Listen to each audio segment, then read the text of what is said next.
Bonjour chers élèves et bienvenue pour la suite du cours sur la force électrostatique. Dans cette vidéo, on va parler de l'énergie potentielle électrostatique. Énergie potentielle électrostatique. Et ça va vous aider à comprendre le coup de foudre. Celui-là. Pas autre chose. Bien. La notion de l'énergie électrostatique, c'est une notion qui est un peu difficile à appréhender. Donc je vais essayer de l'aborder d'une façon extrêmement simple, par analogie avec la gravitation que vous connaissez très bien. Donc vous savez que la Terre exerce partout un champ de gravitationnel. Donc partout dans l'espace, il existe un champ de gravitationnel qui est toujours G dirigé vers le centre de la Terre. Dès que je mets une masse M à une hauteur h donnée, et la masse M va chuter. Pourquoi? Parce que en cette position, la masse possède une énergie potentielle de gravitation. Et on a montré que l'énergie potentielle de gravitation de la masse M1 est égale à M1 multiplié par quoi? Multiplié par G fois H. Disons H. Si à la même position, je vais mettre une masse M2, quelle est l'énergie potentielle de cette masse? Donc là, l'énergie potentielle, on va dire 1. L'énergie potentielle de gravitation de la masse M2, ce sera toujours M2 multiplié par quoi? Multiplié par exactement la même fonction G fois H. Donc vous voyez bien que l'énergie potentielle d'une masse à une hauteur donnée ne dépend pas de la masse. Elle est égale à la masse multipliée par une fonction qui est indépendante de la masse. Et cette fonction-là, c'est G fois H. Ça veut dire, en ce point, avant même de mettre la masse M, il existe une fonction scalaire de valeur G fois H. Et dès que je mets une masse en cette position-là, elle possède une énergie potentielle qui est égale à M fois la valeur qui se trouvait en ce point, qui est G fois H. Et bien, cette fonction G fois H, c'est ce qu'on appelle le potentiel gravitationnel. Donc V. Je le note indice G. Et donc V, indice G, c'est par définition l'énergie potentielle de gravitation par unité de masse. Par unité de masse. Voilà ce que ça signifie le potentiel de gravitation. On peut le définir comme ça. D'accord? Et bien sûr, vous savez que l'énergie potentielle va se transformer en énergie cinétique. On peut déterminer par exemple la vitesse avec laquelle la masse va arriver au sol en appliquant le théorème, fameux théorème de l'énergie cinétique. L'énergie cinétique finale, qui est 1 demi mv carré, moins l'énergie cinétique initiale, si je le laisse sans vitesse initiale, est égal au travail du poids. Et le travail du poids, lorsque le corps chute, est égal à mg fois h. En simplifiant par la masse m, vous savez que la vitesse est égale à racine carrée de 2g fois h. Et vous voyez bien que la vitesse ne dépend que de la valeur du potentiel gravitationnel du point où j'ai lâché la masse. C'est G fois H. On retrouve toujours notre fameux G fois H. Donc, ce potentiel possède une valeur bien déterminée indépendamment de la masse. Ça veut dire que c'est la Terre qui crée ce potentiel. Il crée ici le potentiel, par exemple, le 1, 2, 3, 4, bon bien sûr 6 joules par kilogramme, 5 et ainsi de suite. Donc là, mettons le potentiel c'est 10.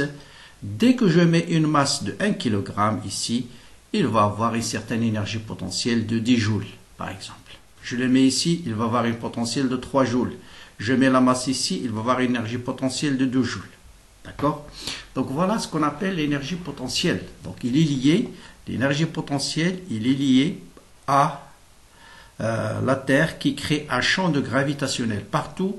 Ce champ de gravitationnel G, et c'est ce champ, l'énergie potentielle est liée à l'existence de ce champ de gravitationnel. Donc on va voir qu'il y a une analogie parfaite avec l'électrostatique.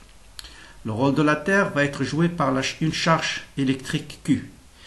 Dès que je place une charge électrique Q, il modifie les propriétés de l'espace. Donc partout dans l'espace, vous avez un champ électrique E créé par cette charge. Lorsqu'il est positif, il est dirigé de la charge vers l'extérieur. Lorsqu'il est négatif, le champ est dirigé vers la charge. Donc partout dans l'espace, par exemple, je prends cette position-là, cette charge-là va créer un potentiel V. Ici aussi, il va créer un potentiel V2. Mettons ici V1. Ici, il va créer un potentiel V2. Ici, vous allez voir un potentiel V3.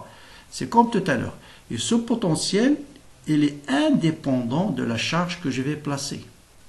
Maintenant, dès que je mets une charge qui prime, ici, je mets une charge qui prime, on peut définir l'énergie potentielle électrostatique de la charge Q' comme tout à l'heure, c'est la charge Q' fois le potentiel électrostatique au point où se trouve la charge Q'.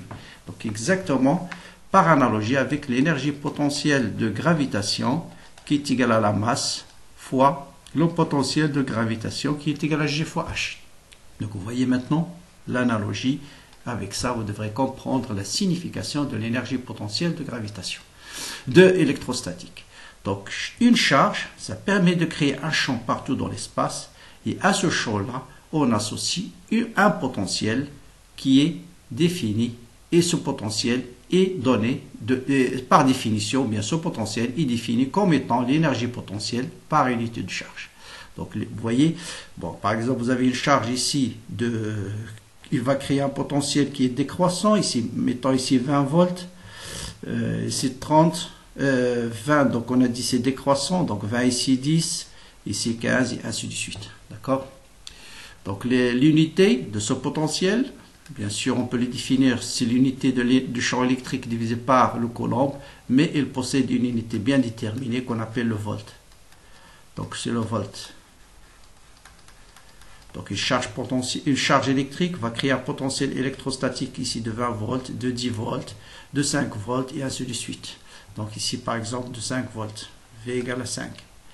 Donc dès que je mets une énergie de 5 volts, dès que je mets une charge de 1 coulomb ici, il va acquérir une énergie potentielle qui est égale à 1 fois 5, qui est égale à 5 joules. Voilà ce que ça signifie l'énergie potentielle électrostatique. Bien, bon, il y a d'autres formes, d'autres définitions. Je vais l'établir dans le paragraphe suivant. Bon, il faut qu'on a compris un peu l'origine, la signification de l'énergie potentielle électrostatique. Donc on peut définir autre expression. Donc dans le cas d'un champ électrique uniforme, nous avons vu dans le chapitre précédent qu'on peut créer un champ électrique uniforme entre deux plans chargés de façon opposée, plus et moins.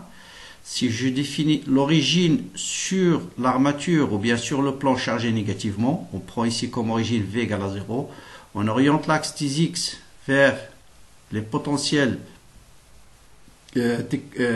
croissants, d'accord, on peut définir le potentiel, une nouvelle forme, comme étant le champ électrique fois X. Donc ça, c'est une définition du potentiel. Avec cette définition, bien sûr, l'énergie potentielle va devenir Q fois V, c'est-à-dire QE fois X. Donc vous avez deux définitions à retenir. Donc dans le cas d'un champ électrique uniforme, d'accord, à condition de prendre l'origine de l'axe sur le potentiel le plus petit, ici l'origine 0, on oriente l'axe des X dans ce sens-là, dans le sens inverse au champ électrique, vous avez le potentiel est égal au champ fois X. Par exemple, ici, X égale à 10 cm. Le potentiel en ce point, c'est la valeur du champ multiplié par 10 cm. Si vous avez ici X égale à 20 cm, le potentiel, c'est le champ fois 20 cm, et ainsi de suite. Et l'énergie potentielle, bien sûr, c'est le potentiel fois c'est Q fois V. Donc ça c'est V, donc est égal tout simplement à Q fois V. Donc vous avez deux relations à retenir. Ça c'est la définition générale qu'on a introduite. Le potentiel et l'énergie potentielle électrostatique, c'est la charge fois le potentiel au point où se trouve la charge. Dans le cas d'un champ électrique uniforme, ce potentiel est égal au champ fois la distance. Bien. Donc on va résumer. Donc vous avez trois expressions d'énergie potentielle, soit Q fois V, soit bien sûr QE fois X et le potentiel est défini par E fois X. Maintenant, on va définir une autre forme d'énergie, une autre unité de l'énergie. On ne va pas utiliser le joule parce que souvent les charges, ce n'est pas des 1 coulomb, les charges c'est 10-19, 10-9, 10-15 coulombs, ce sont des charges extrêmement petites. Donc pour ne pas utiliser des énergies de l'ordre de 10-30, 10-20 joules, on va définir l'électron-volt. C'est quoi l'électron-volt? L'électron-volt, c'est l'énergie acquise par un électron lorsqu'il est soumis à une différence de potentiel de 1 volt. Donc voilà. Donc si V égale 1 volt, donc voilà, l'énergie potentielle, vous remplacez Q par 1,6 10-19, V par 1. Donc je disais, donc on définit l'électron-volt comme étant l'énergie acquise par un électron lorsqu'il est soumis à 1 volt. Donc un électron-volt, c'est la charge de l'électron qui est 1,6 10-19 multiplié par 1, ça vous donne 1,6 10-19 joules. Ça c'est une équation très importante que vous allez utiliser surtout au nucléaire. Bon, on peut définir maintenant une forme explicite de l'énergie de potentiel créé par une charge, donc ponctuelle. Donc ça, c'est vrai comme définition. Le potentiel toujours est défini à une constante près. Si on prend le potentiel à l'infini égale à 0, cette constante, souvent on le prend égal à 0. Donc le potentiel créé par une charge à une distance r, c'est 1 sur 4 pi epsilon 0 Q sur r. L'unité, bien sûr, c'est le volt. Si vous avez plusieurs charges, comme pour le champ électrique, nous avons vu que le champ créé en un point, c'est la somme vectorielle des champs créés par chaque charge. La même chose, le potentiel créé en ce point, c'est le potentiel créé par la charge Q1, plus le potentiel créé par la charge Q2, plus le potentiel créé par la charge Q3. Par exemple, Q3 va créer un potentiel qui est 1 sur 4 pi epsilon 0 Q3 sur cette distance-là. Q2 va créer un potentiel moins Q2, parce que c'est une charge négative, sur 4 pi epsilon 0, 1 sur R2, et on fait la somme. Donc vous voyez, le calcul des potentiels, il est plus facile que le champ, parce que c'est la somme des nombres, c'est la somme des scalaires, donc il n'y a pas de projection à faire. Un dernier exemple va finir par un petit exemple d'application. Un proton est placé dans un champ électrique de 10 puissance 5 volts par mètre. On va le lâcher sans vitesse initiale. Quelle serait sa vitesse après 10 cm dans ce champ uniforme? Bon, il y a plusieurs façons. On peut utiliser la conservation de l'énergie. Je vous rappelle, la force électrostatique, c'est une force conservative. Donc l'énergie mécanique est conservée. Donc à t égale à 0, ici, une fois qu'on a mis le proton ici avec une vitesse initiale, il ne possède que l'énergie potentielle. Quelle énergie potentielle? C'est l'énergie potentielle électrique. C'est quoi sa valeur? C'est la charge fois le potentiel au point où se trouve la charge. Donc c'est Q fois V1. Bon, tout ce plan-là, c'est un plan équipotentiel de valeur V1. Donc l'énergie mécanique finale, c'est Q fois, après 10 cm, c'est Q fois V2, plus l'énergie cinétique, c'est 1,5 mV carré. Conservation de l'énergie mécanique, Q fois V1 égale à Q fois V2 plus 1,5 mV carré, ou bien Q facteur de V1 moins V2 égale à 1,5 mV carré. Or, V1 moins V2, c'est égal à E fois X. Et X ici, c'est D, c'est 10 cm. Donc, V1 moins V2 est égal à E fois D. Donc, la différence de potentiel entre ce point et ce point, c'est le champ fois la distance. Bien. Donc, voilà. Donc, avec ça, vous remplacez ici V1 moins V2 par E fois D et vous avez les vitesses. Vous faites une application numérique et vous allez trouver 1,4 10 puissance 6 mètres par seconde. Donc, voilà pour cette notion un peu difficile à introduire parce qu'on a besoin de deux formules que on ne peut pas les introduire à votre niveau. Donc j'espère que vous avez compris au moins la notion c'est quoi le potentiel, une énergie potentielle électrostatique, c'est quoi le potentiel électrostatique. Bien sûr, pour mieux comprendre ceci, on va faire une série très prochainement. Donc voilà, bon courage et à bientôt.